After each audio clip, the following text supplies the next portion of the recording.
चाहे जितना बढ़िया घर हो, अगर एक माता बहन ना हो तो वो घर एकदम सूना सूना सा लगेगा। नहीं, और अगर एक भी माँ बहन है तो पूरे घर को सजाए रखती है। हाँ, वो घर लक्ष्मी, गृह लक्ष्मी कहा गया है, स्त्री को गृह लक्ष्मी कहा गया है। तो जब लक्ष्मी आ रही तो रुपया काहे को मांग रहे हो, साक्षात लक्ष्मी आ रही।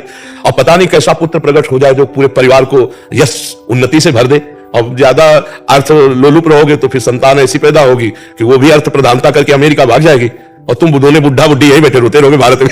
इसलिए बहुत सावधानी से नाम जप करो, दूसरों को सुख पहुंचाओ, कोई नशा मत करो, गंदे आचरण मत करो, और इसी से भगवान की कृपा से आप सुखी हो जाओगे। दूसरे के पैसा देने से या बेईमानी से या छीनने से कोई सुखी नहीं होता, कोई सुखी ना वीरता में, ना पढ़ाई में, और ना किसी सांसारिक उन्नति में। ये माताएं बहनें कम नहीं किसी उसमें। और जब लड़की के प्रति भेदभाव रखते हैं तो ये लड़का कहां से पैदा हो जाएगा, फिर सृष्टि कहां से चलेगी। ये तो जननी है, पूरी सृष्टि की जननी है। और स्त्री स्वरूप होकर आप ऐसा सोचे तो आप भी तो किसी की पुत्री थी। आपके प्रति यदि खास भावना होता तो आप आज विराजमान ना होती।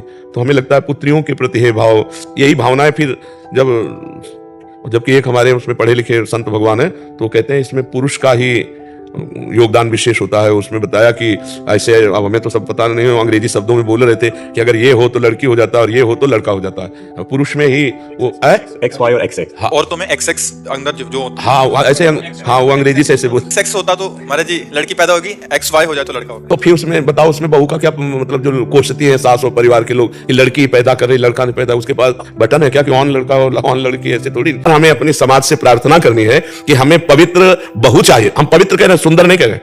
सुंदर का मतलब रूप से होता है और पवित्रता का मतलब चरित्र और गुण से होता है। नहीं, अगर पवित्र बहू चाहिए तो फिर दहेज की मांग ना करो।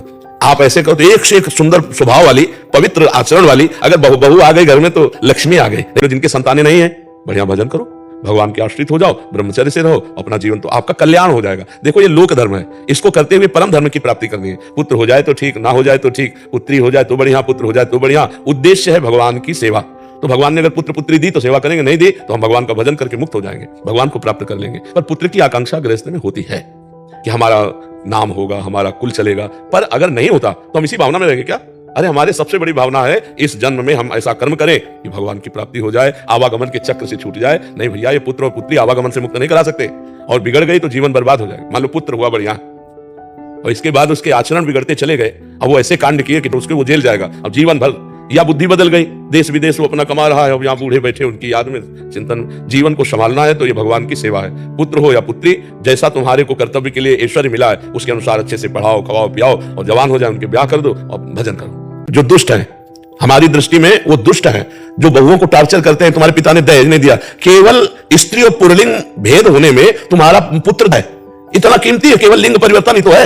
वो भी किसी की संतान है, तुम भी किसी की संतान हो, और ये संतान परंपरा इन्हीं से चलेगी, तुमसे नहीं चलेगी, केवल तुम्हारे संग सहयोग से इनसे चलेगी। तो ये पूज्य हैं। अगर ये आ गए धर्म पूर्वक हमारे घर को संभालने, इससे बड़ी और उपलब्धि क्या है? ये जो मांगना है पैसा, ये बिल्कुल। अब बहुओं को जो टार्चर करना है कि तुम्हारे पिता कह रहे थे कार देंगे, पिता की कार से चलने के लिए उत्साहित हो, अरे कमाओ, अपने बल से खरीदो और बहू को भी बैठा के घुमाओ। है बेटे के बल से लेना चाहते हैं तो बहुत है हानि की बात। उसने बेटी दी है, वो अपना सब कुछ देने के लिए तैयार ही है, जो कुछ पुण्य पुण्य है वो देते हैं। गरीब से गरीब आदमी देते हैं, हमने देखा है गांव के, वो कर्जा लेके करते हैं, कर्जा लेकर के बर्तन भाड़े वस्तु देते हैं। अब उनसे कहो तुम कार दो, जिंदगी में साइकिल नहीं खरीद पाए, ब्याह में चल गया। तो जीवन का लक्ष्य है भगवान को रिझाना, भगवान की सेवा करना, भगवान की प्राप्ति। जो सुविधा आपको भगवान ने दी उसी से सेवा कर लो। पुत्र दिया, पुत्री दिया, नहीं दिया, कोई बात नहीं, हमारे किसी प्रारब्ध का फल है। हम भजन करके प्रारब्ध ही मिटा देते हैं और भगवान को प्राप्त होते हैं।